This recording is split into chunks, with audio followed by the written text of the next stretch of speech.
예, 그럼 같이 기도하고 오늘 전체 모임 시작하도록 하겠습니다. 같이 기도하시겠습니다.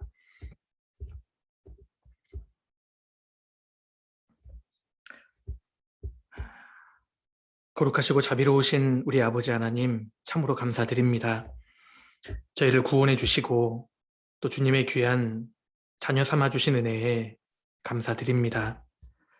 주의 몸된 교회 가운데 저희를 두시고 주님을 위해 남은 생에 살아갈 수 있는 또 기회를 주시며 날마다 감당하기 버거운 은혜를 또 부어주심도 감사드립니다. 주일입니다. 한 공간에 모여서 교제하지 못하지만 이렇게 온라인을 통해서나마 교제케 해주심을 감사드립니다. 문서선교부 형제 자매님들에게 주님 특별한 지혜와 능력을 더해주시고 이 마지막 시대에 더욱 주님께 귀하게 쓰임받는 저희들이 될 수 있도록 도와주옵소서. 교회의 이름으로 또 주님의 이름으로 준비되고 있는 여러 책자 가운데 주님이 함께 해주시고 그 책자를 통해서 주님의 놀라운 역사를 마지막 시대에 크게 나타내 주시기를 또 기도드립니다. 또 수고하시는 우리 차영일 집사님 그리고 우리 임원 형제 자매님들에게 또 건강과 또 충성된 마음을 계속 부어주셔서 주님과 교회를 섬기시는데 부족함이 없도록 도와주시고 우리 부서 형제 자매님들의 건강과 또 마음도 주님 굳게 붙들어 주시기를 기도드립니다. 학예 수양회가 이제 50일도 남지 않았습니다. 저희가 또 기도로 또 전도로 준비할 수 있도록 도와주시고 많은 사람들이 진리를 참으로 찾는 영혼들이 말씀 앞에 나아와서 또 구원을 받을 수 있도록 도와주시기를 기도드립니다. 이 가운데 주님이 함께 하심을 믿습니다. 또 말씀을 통해서 믿음의 간증을 통해서 저의 마음을 새롭게 해주시기를 부탁드립니다. 저희를 언제나 사랑하시는 예수님 이름으로 기도드렸습니다. 아멘. 예, 우리 성경 같이 찾겠습니다. 에베소서 6장 넘겨보시겠습니다. 에베소서 6장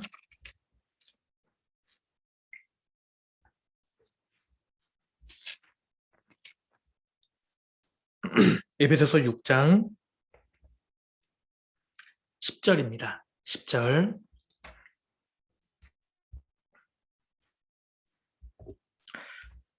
10절부터 제가 읽겠습니다. 정말로 너희가 주 안에서와 그 힘의 능력으로 강건하여지고 마귀의 괴계를 능히 대적하기 위하여 하나님의 전신갑주를 입으라. 우리의 씨름은 혈과 육에 대한 것이 아니요 정사와 권세와 이 어두움의 세상 주관자들과 하늘에 있는 악의 영들에게 대함이라. 그러므로 하나님의 전신갑주를 취하라. 이는 악한 날에 너희가 능히 대적하고 모든 일을 행한 후에 서기 위함이라. 그런즉 서서 진리로 너희 허리띠를 띠고 의의 흉배를 붙이고 평안의 복음에 예비한 것으로 신을 신고 모든 것 위에 믿음의 방패를 가지고 이로써 능히 악한 자의 모든 화전을 소멸하고 구원의 투구와 성령의 검 곧 하나님의 말씀을 가시라. 예, 됐습니다. 예, 구원받은 그리스도인의 삶은 전투입니다. 우리 각 성도는 그리스도의 군사이며 우리의 대적은 마귀입니다. 우리가 치르고 있는 이 전쟁의 강도는 시간이 갈수록 치열해지고 있습니다. 사도 바울은 하나님의 전신갑주를 입으라 그렇게 권면하셨습니다. 우리는 전쟁터에 있으며 그리스도의 군사임을 잘 보여주는 말씀이라고 할 수 있습니다. 하나님의 전신갑주는 크게 6가지가 나오는데 그 중에 첫 번째 요소는 진리의 허리띠, 그리고 의의 흉배, 그리고 복음의 신발. 이렇게 그 첫 번째 3가지는 기본적으로 갖추어야 할 복장이라고 말씀드렸습니다. 그래서 지난 시간에는 이 3가지 갑주에 대해서 살펴보았고 오늘은 이 전투에 사용되는 무장에 대해서 좀 시간 되는 대로 살펴보려고 합니다. 그래서 남은 믿음의 방패, 그리고 구원의 투구, 마지막에 성령의 검, 곧 하나님의 말씀. 이걸 좀 차례로 좀 생각해 보면 좋겠습니다. 신앙생활 가운데 에베소서 6장에 있는 이 하나님의 전신갑주의 의미를 되새기고 항상 우리를 점검하고 이 6가지의 전신갑주를 잘 갖춘다면 승리하는 신앙생활을 넉넉히 할 수 있을 거라고 생각합니다. 지난 시간 혹시 기억하시나 모르겠습니다. 예, 지금 우리 형제자매님들 다 고개를 숙이시는데요. 기억하시리라 믿고 오늘 4번째 그 갑주부터 좀 같이 한번 생각해 보겠습니다. 16절에 모든 것 위에 믿음의 방패를 가지고 이로써 능히 악한 자의 모든 화전을 소멸하고, 이 4번째 병기는 믿음의 방패입니다. 당시 로마의 군인들이 사용하던 방패가 크게 2종류였다고 합니다. 하나는 이 근접 전투에서 사용되던 작고 둥근 방패입니다. 우리가 그 옛날 그 영화 같은 걸 보면 그 아주 작은 손에 딱 끼고 이렇게 전진할 때 쓰는 그 방패 있지 않습니까? 그런가 하면 또 다른 방패는 다른 군사들과 함께 전진할 때 사용하던 방패인데, 이 방패는 길이가 엄청 크고 깁니다. 길이가 보통 한 1m 30cm 정도 된다고 하고요. 너비가 한 60cm 정도 된다고 하니까 온몸을 막을 정도의 그 충분한 그 큰 방패였습니다. 이 본문에서 사용되고 있는 방패는 사실 후자입니다. 모든 것 위에 믿음의 방패를 가지고, 그래서 그 한 길이가 30cm 되는 작은 소형 방패가 아니라 본문에 쓰이고 있는 방패는 온 몸을 덮을 만한 그런 그 큰 방패를 이렇게 떠올리시면 됩니다. 우리 시대에 점점 심하게 쏟아지는 마귀의 불화살을 방어하기 위해서는 내 몸 전체를 커버할 수 있는 거대한 믿음의 방패가 필요합니다.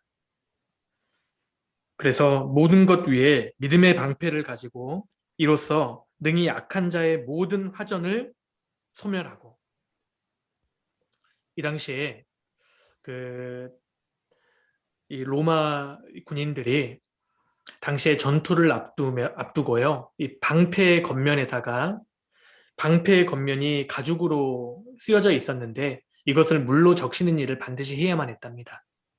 그래야만 대적의 불화살이 날아올 때 그것을 소화시킬 수 있었기 때문입니다. 자, 믿음의 방패를 가지고, 이 말씀을 좀 우리가 생각해 보면 우리가 기억해야 할 몇 가지 사실이 있습니다. 첫 번째 사실은 마귀의 불화살 공격이 있음을 자각해야 한다는 사실입니다. 왜 사도 바울이 구원받은 성도들에게 믿음의 방패를 가지라 말씀하셨을까요? 마귀의 불화살 공격이 있다는 겁니다.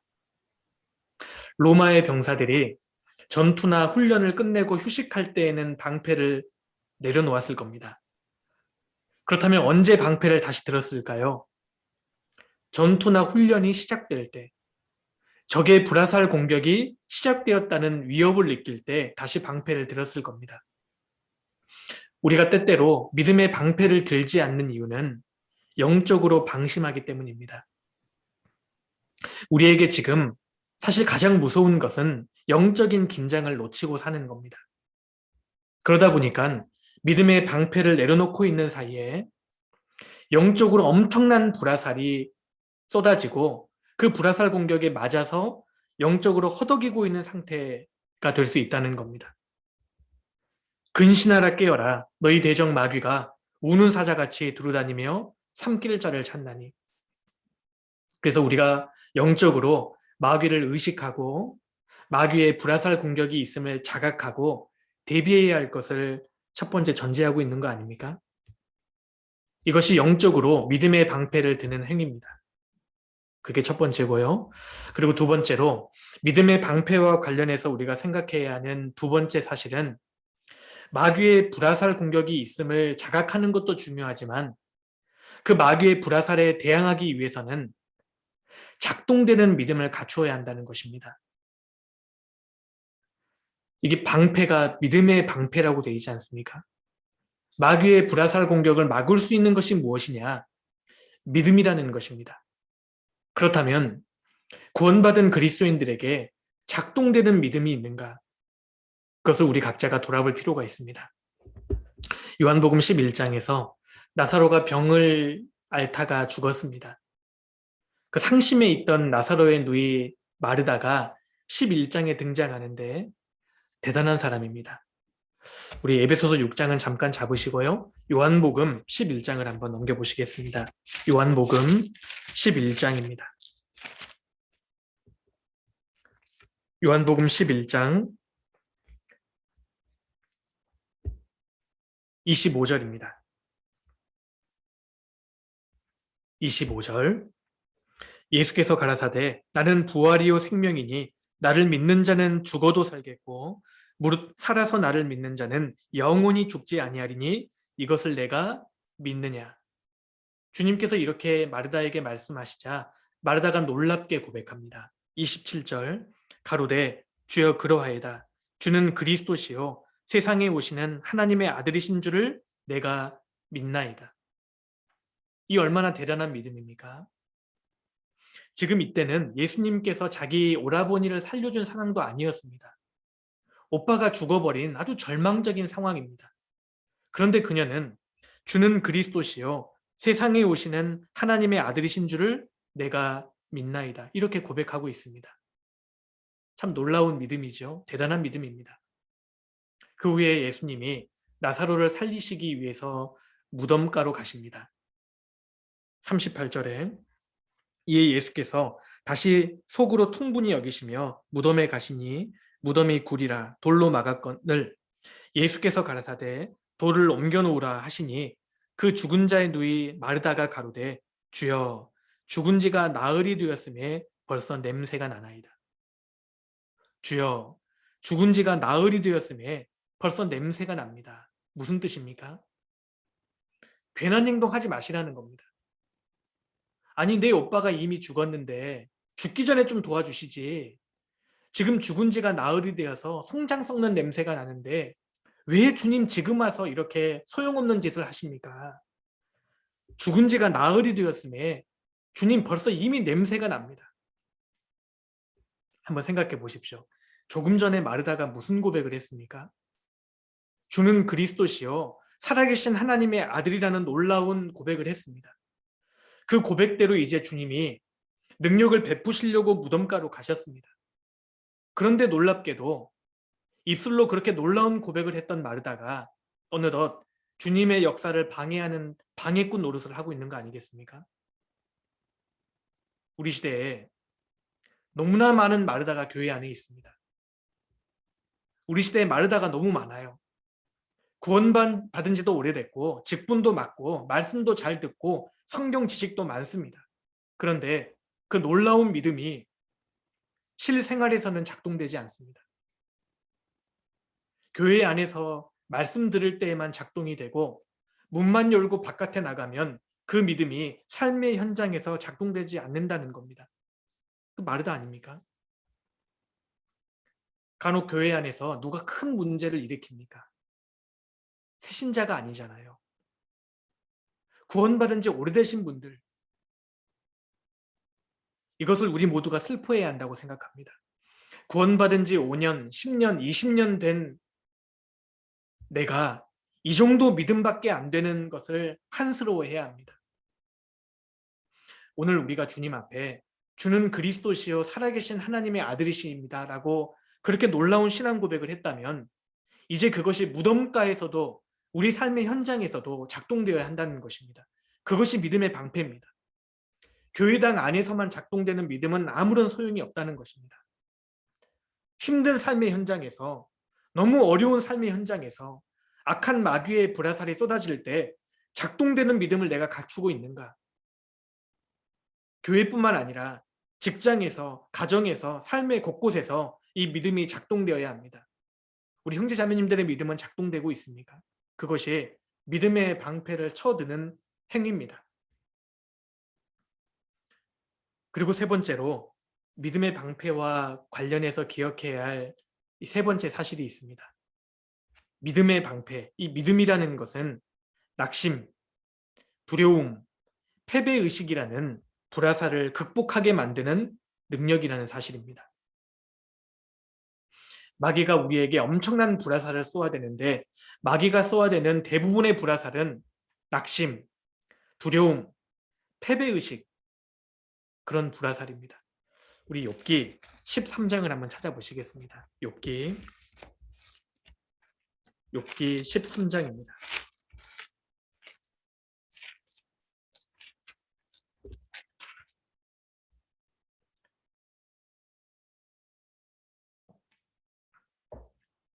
욥기 13장 15절입니다.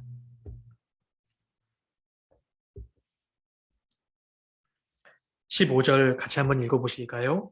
그가 나를 죽이시리니 내가 소망이 없노라. 그러나 그의 앞에서 내 행위를 변백하리라. 욥의 고백입니다. 그가 하나님이 나를 죽이시리니 내가 소망이 없노라. 이렇게 우리말 성경에는 번역되어 있는데 그런데 다른 영어 성경이나 다른 번역본에는 전혀 다르게 번역되어 있습니다. 우리말 성경에도 나나주에 보면 1번 밑에 그가 나를 죽이실지라도 나는 그를 의뢰하리니 이렇게 전혀 다른 의미로 나나주에는 기록되어 있지 않습니까? 완전히 다른 의미 아닙니까? 하나님이 나를 죽이시리니 내가 소망이 없다. 이 고백하고 하나님이 나를 죽이실지라도 나는 하나님을 의지할 것이다. 너무 다른 고백인데 이렇게 된 이유가 학자들 사이에서 권위를 인정받는 사본이 크게 두 종류의 사본인데 한 사본은 우리말 성경의 번역을 따르고 있고 다른 사본은 이 우리 나나주에 기록되어 있는 그 번역을 따르고 있기 때문입니다. 그런데 복잡해할 필요가 전혀 없습니다. 사실 이 한 구절의 말씀은 두 가지의 의미가 다 담겨 있는 내용이기 때문에 그렇습니다. 욥이 인간적인 측면에서 보면 하나님이 나를 죽이시리니 내가 소망이 없노라. 희망이 없는 절망적인 상황이었습니다. 그런데 이 욥의 절망적인 상황에서도 결국 욥이 이렇게 고백하는 거 아니겠습니까? 그가 나를 죽이실지라도 나는 그를 의뢰하리니. 이 사탄의 공격, 사탄의 불화살은 주님이 우리에게 주신 희망과 소망을 죽여버리는 것을 목표로 합니다. 마귀는 하나님의 선하심, 그리고 하나님의 말씀을 의심하게 만들고 우리로 하여금 낙심케 합니다. 그렇다면 우리가 믿음의 방패를 든다는 것은 어떤 절망적인 상황 속에서도 하나님이 계시고 하나님이 나와 함께 하시기 때문에 나는 낙심하지 않겠다. 그 선포하는 겁니다. 이것을 지켜내는 것이 믿음의 방패입니다. 어떤 절망적인 상황에서도 어떤 극단적인 어려운 상황에서도 하나님이 계시고 하나님이 나를 도와주신다. 그래서 나는 낙심하지 않는다. 그것이 믿음의 방패를 드는 행위입니다. 내 현실을 보면 욥기 13장에 나와 있는 말씀처럼 우리는 날마다 좌절합니다. 날마다 마음이 무너지고 날마다 두렵습니다. 그런데 이 연약한 성정을 가지고 우리가 평생 신앙생활을 할 수 있는 이유는 마귀의 영적 불화살을 막아내도록 믿음의 방패를 손에 붙잡기 때문입니다. 믿음의 방패가 악한 자의 모든 불화살을 꺼버립니다.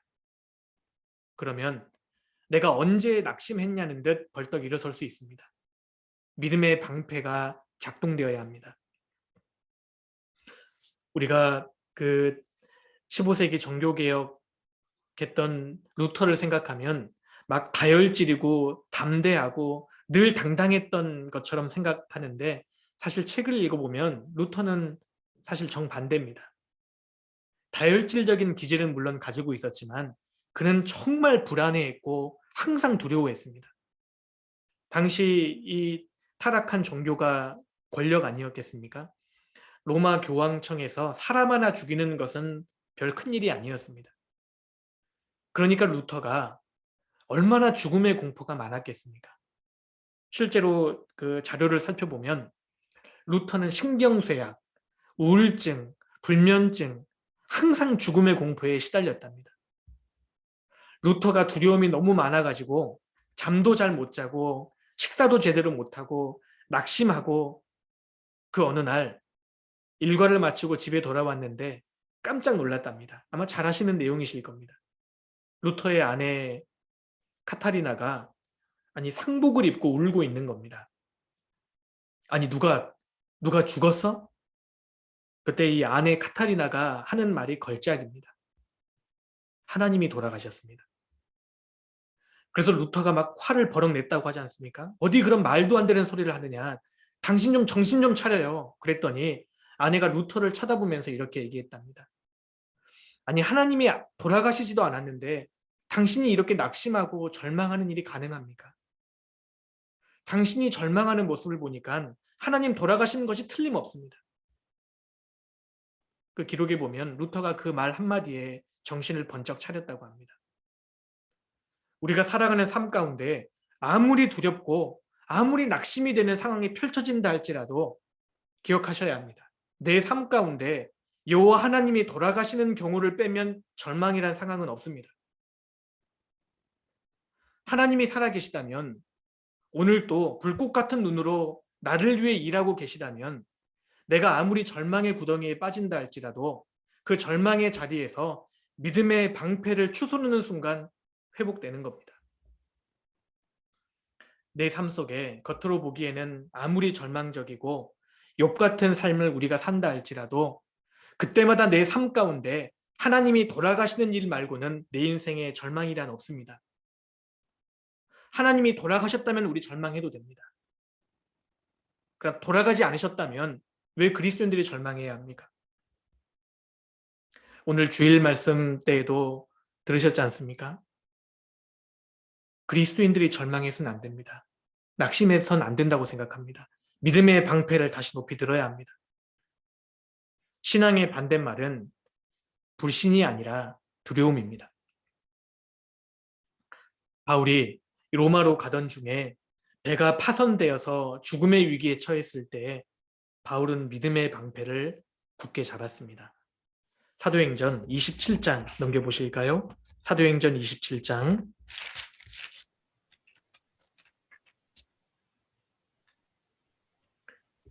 사도행전 27장 25절입니다. 25절 같이 읽겠습니다. 그러므로 여러분이여 안심하라. 나는 내게 말씀하신 그대로 되리라고 하나님을 믿노라. 그대로 되리라고 하나님을 믿노라. 이것이 믿음의 방패를 드는 겁니다. 유라굴로라는 광풍을 만나서 거의 죽게 되었을 때 구원의 여망이 다 없어져 버릴 때 마귀가 얼마나 바울에게 불화살을 날렸겠습니까? 너는 안 돼. 이제 여기까지야. 하나님이 너를 버리셨어. 그때 바울은 믿음의 방패를 들었습니다. 나는 내게 말씀하신 그대로 되리라고 하나님을 믿노라.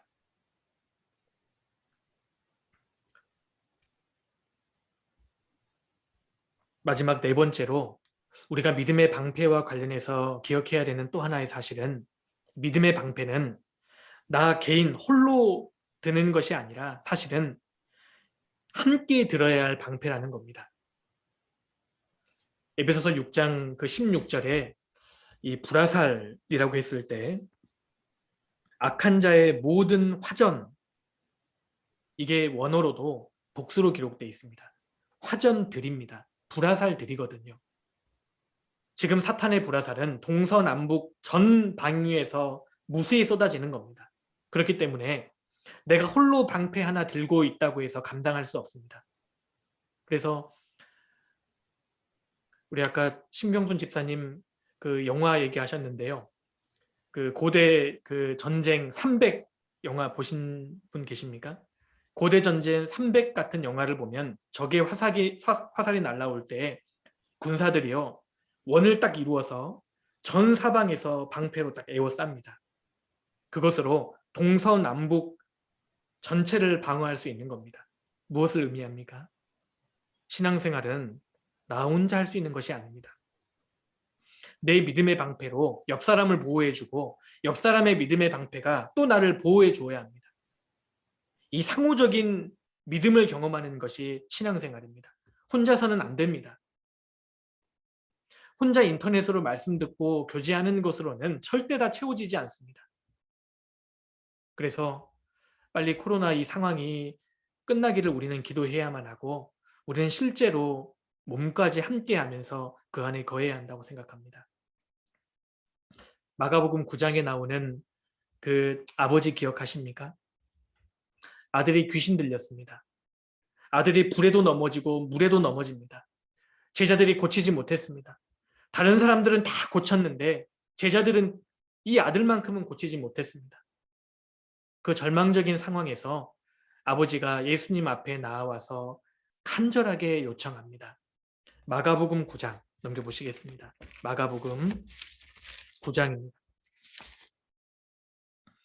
마가복음 9장 24절입니다. 마가복음 9장 24절. 곧 그 아비의 아비가 소리를 질러 가로되 내가 믿나이다.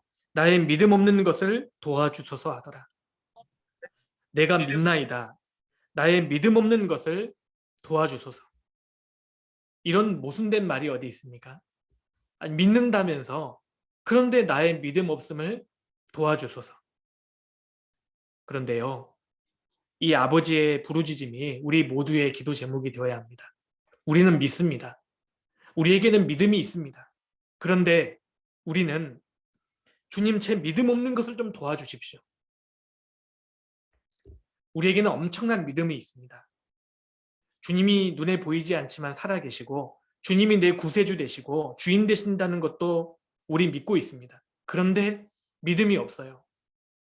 그분이 내 인생을 책임지신다는 것 믿음이 없어요.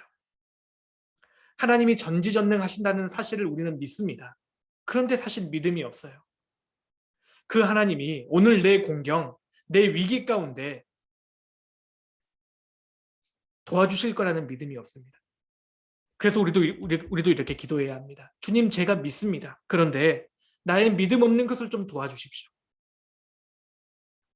우리 삶 속에서 이 마르다처럼 작동되지 않는 믿음을 돌아보고 욥처럼 위기와 환경을 뛰어넘는 작동되는 믿음의 방패가 있어야 합니다. 되죠? 하나님께로서 난 자마다 세상을 이기느니라. 세상을 이김은 이것이니 우리의 믿음이니라. 결국 믿음이 이기는 것입니다. 그래서 내가 믿음의 방패를 드는 삶을 살고 있는지, 얼마나 내 믿음의 방패가 견고한지 돌아볼 필요가 있겠다 싶습니다. 자, 에베소서 6장 다시 돌아가겠습니다. 에베소서 6장 17절입니다. 17절 같이 읽겠습니다. 구원의 투구와 성령의 검 곧 하나님의 말씀을 가지라. 다섯 번째로 구원의 투구가 나옵니다. 여기에 나오는 이 투구는 잘 아시죠? 군인들이 전쟁할 때 머리를 보호하기 위해서는 이 철모 같은 겁니다. 지금도 투구는 아니더라도 군인들이 그 헬멧을 쓰지 않습니까? 이 전투모를 씁니다. 그 시절이나 지금이나 철모를 쓰든지 투구를 쓰든지 꼭 머리를 보호하는 장비를 갖춘다는 것은 그만큼 머리를 보호하는 일이 중요하기 때문입니다.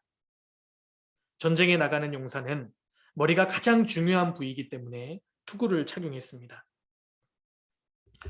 그 자전거나 오토바이를 탈 때 헬멧을 착용하도록 법으로 강제하고 있지 않습니까? 자전거 타실 때, 오토바이 타실 때 헬멧 쓰지 않으면 불법입니다. 그런데 다른 그 신체 보호대를 착용하지 않는다고 해서 불법이라고 하지 않는데 왜 유독 헬멧을 착용하지 않는다고 해서 불법이라고 할까요? 머리가 중요하기 때문입니다. 그런데 이것은 영적으로 마찬가지입니다. 사도 바울이 하나님의 전신갑주를 취하라고 하면서 머리를 보호하는 투구를 쓰라고 권면하신 것은 머리에서 일어나는 사람의 생각을 단속하라, 이런 의미가 내포되어 있습니다. 생각을 단속하라. 마귀는 하나님 말씀에 대한 지적인 공격을 우리에게 퍼붓습니다. 그래서 이 하나님의 전신갑주를 취하는 일에 있어서 생각을 단속하는 것, 그것이 다른 어떤 것보다도 중요하다는 것을 우리가 알 수 있습니다. 성경은 왜 이렇게 사람의 생각을 단속하는 것의 중요성을 강조하고 있을까요? 로마서 8장에 잘 아시는 말씀이죠. 육신을 쫓는 자는 육신의 일을, 영을 쫓는 자는 영의 일을 생각하나니 육신의 생각은 사망이요 영의 생각은 생명과 평안이니라. 왜 생각이 중요한 것입니까? 왜 우리가 투구로 생각을 단속해야죠? 모든 인생의 행로의 첫 출발이 생각이기 때문입니다. 우리가 두려워하고 되뇌어야 할 말씀이 있습니다. 요한복음 13장을 찾아보시겠습니다. 요한복음 13장입니다. 우리가 정말 되뇌이고 두려워해야 할 말씀입니다. 요한복음 13장 2절입니다.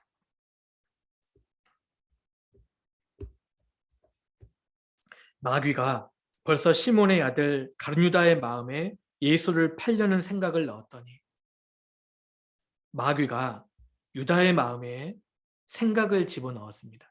이 말씀은 아주 두려운 말씀입니다.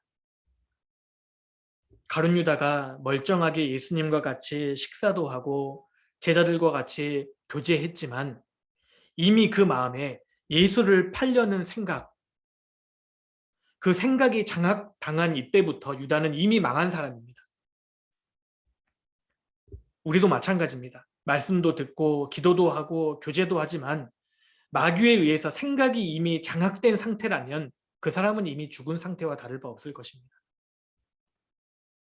나는 가룟유다와 같이 생각을 장악당하고 있는 것 아닙니까? 우리가 깊이 돌아보고 점검해야 한다고 생각합니다. 왜 내가 말하는 것이 어린아이와 같지요? 그 생각이 어린아이와 같이 가기 때문입니다.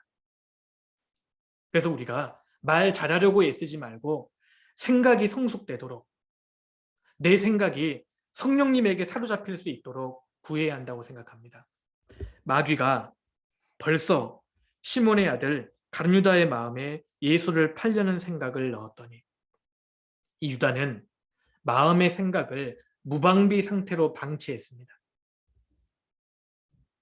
오늘날 이 세상에서 펼쳐지고 있는 일들을 보면 가룟유다에게 펼쳐졌던 무서운 이 마귀의 공격이 전방위로 계속되는 것을 우리가 알 수 있습니다. 이 악한 것들이 그야말로 총공세를 펼치는 것 같습니다. 사람의 생각들을 장악하려고.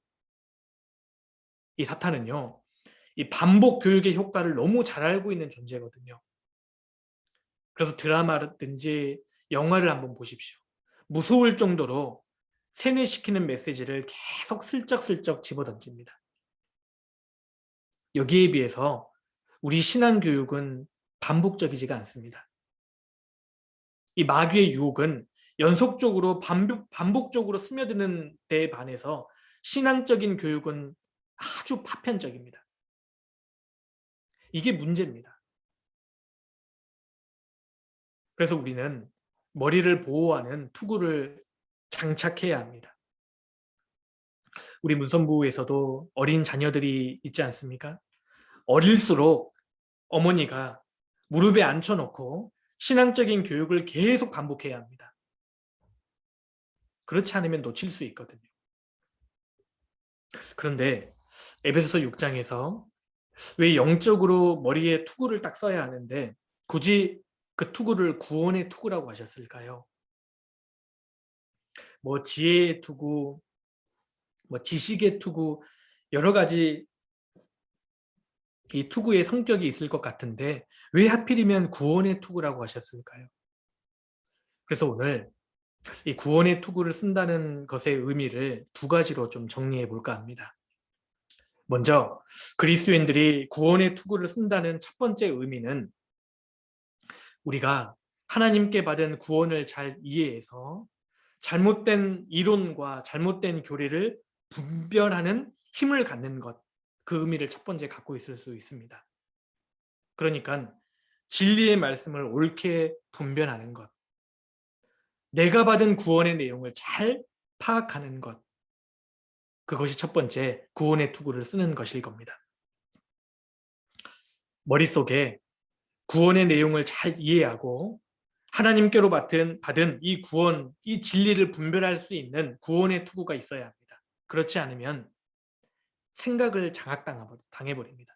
잘못된 교리에 의해서 잘못된 사상에 쉽게 넘어질 수 있다는 겁니다. 갈라디아서 한번 찾아보실까요? 갈라디아서 1장입니다. 갈라디아서 1장을 보면 이 갈라디아 교회를 향한 무서운 마귀의 공격을 볼 수 있습니다. 갈라디아서 1장 6절입니다.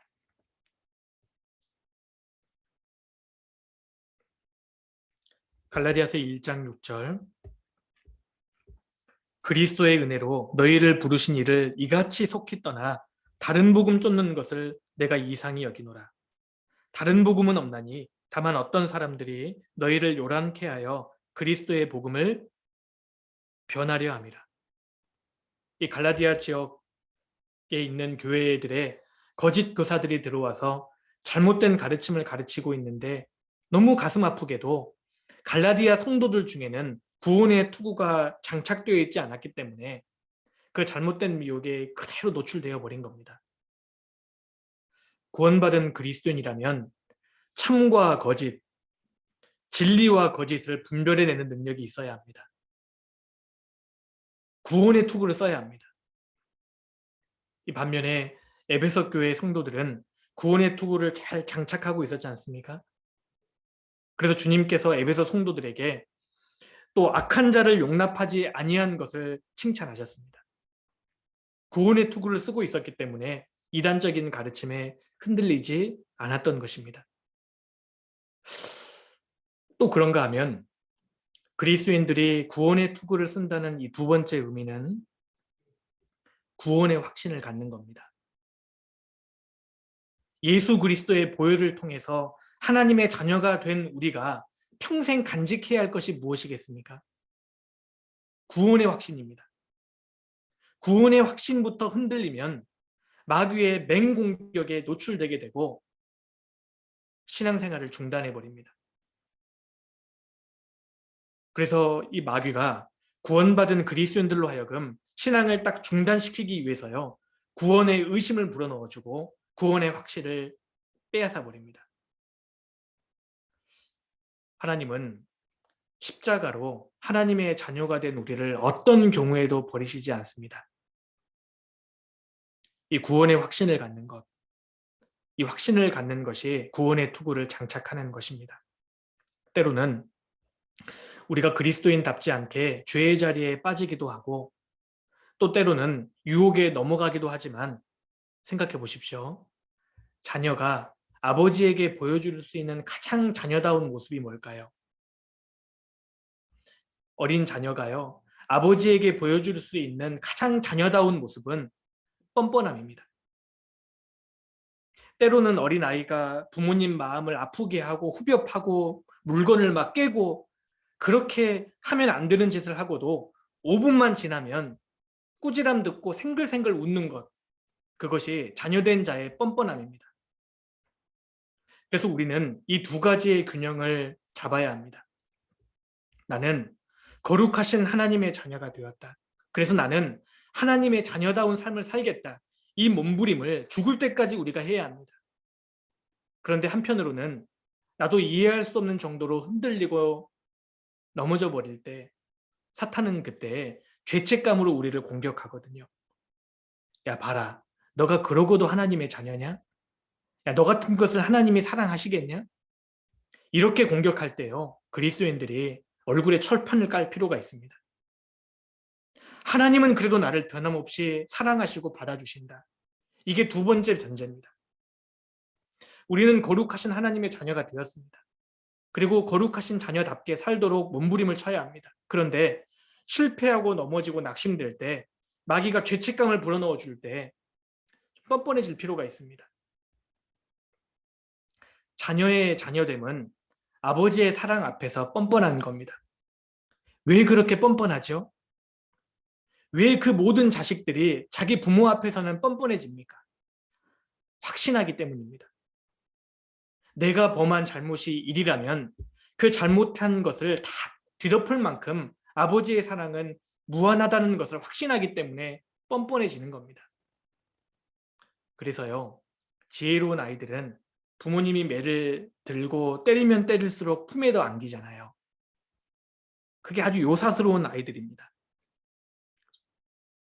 부모님이 매를 들고 때리면 때릴수록 울면서 품에 안겨버리지 않습니까? 그럼 더 이상 부모님이 때릴 수 없습니다. 우리가 구원의 투구를 장착한다는 것은 이 확신을 가진다는 의미입니다. 누가 뭐라고 유혹하고 누가 나를 넘어뜨려도 어떤 경우에도 하나님은 나를 안 버리신다. 이것이 구원의 투구입니다. 그래서 유명한 그 찰스 스윈돌이라는 청교도 목사님은 이런 말을 남겼습니다. 한번 잘 들어보세요. 구원의 확신은 당신의 전체 장비에서 가장 전략적인 요소 중에 하나이다. 그것을 취하라. 당신은 구원을 받았고 그리스도인이다.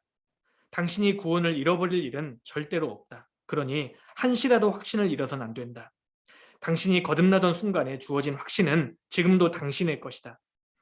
사탄이 가장 즐겨 쓰는 교란 작조 중에 하나는 당신의 영원한 안전에 대한 확신을 약화시키는 것이다. 당신은 구원의 투구를 받았다. 당신은 그것을 쓰라고 명한다. 이 성경에도 구원의 투구에 대한 말씀이 얼마나 많은지 모릅니다. 로마서 8장을 찾겠습니다. 로마서 8장입니다.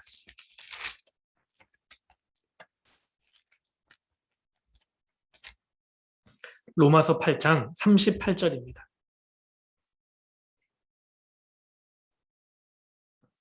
로마서 8장 38절. 내가 확신하노니 사망이나 생명이나 천사들이나 권세자들이나 현재 일이나 장래 일이나 능력이나 높음이나 깊음이나 다른 아무 피조물이라도 우리를 우리 주 그리스도 예수 안에 있는 하나님의 사랑에서 끊을 수 없으리라. 하나님의 사랑에서 끊을 수 없으리라. 이것이 구원의 투구를 쓰는 것입니다. 마지막으로 데살로니가 전서 5장을 찾아보시겠습니다. 데살로니가 전서 5장.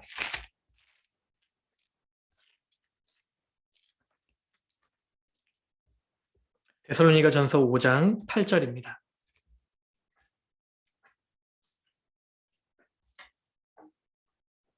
같이 한번 읽어보실까요? 우리는 낮에 속하였으니 근신하여 믿음과 사랑의 흉배를 붙이고 구원의 소망의 투구를 쓰자.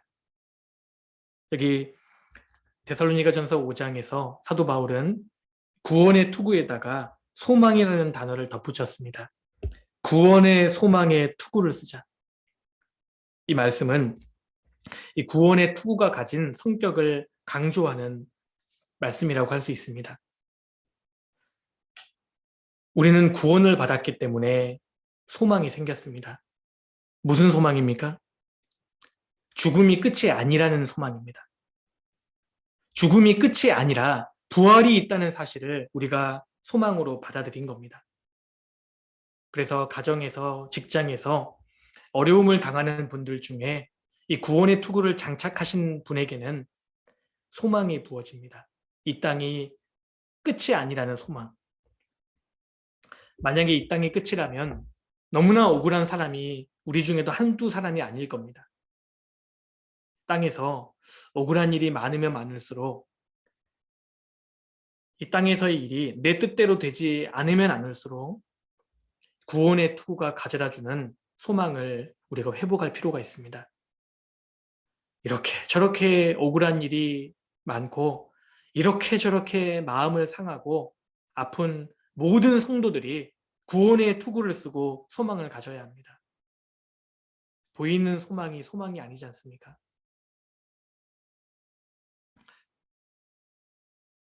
마지막 시대에 하나님의 군대는 아주 기진맥진해 있는데 사탄의 군대는 아주 활발한 것처럼 보입니다. 그때 우리가 이 구원의 소망의 투구를 쓰는 것이 중요합니다. 결국 승리는 우리 것입니다. 하나님께서 우리로 하여금 승리하게 하실 겁니다. 우리 교회를 누가 세우셨습니까? 우리 부서를 누가 세우셨습니까?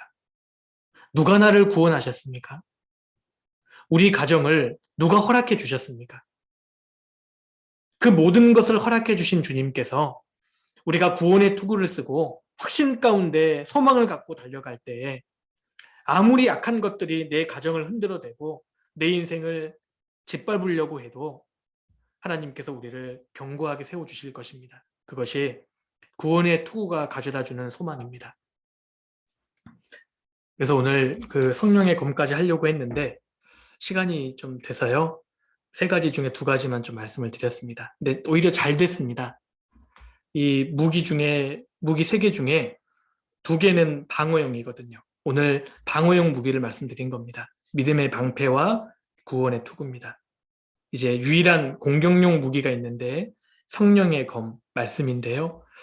그리고 성령의 검 말씀하고 그 뒤에 나와 있는 기도에 대한 내용은 다음 시간에 말씀드리도록 하겠습니다. 여기까지 말씀드리겠습니다.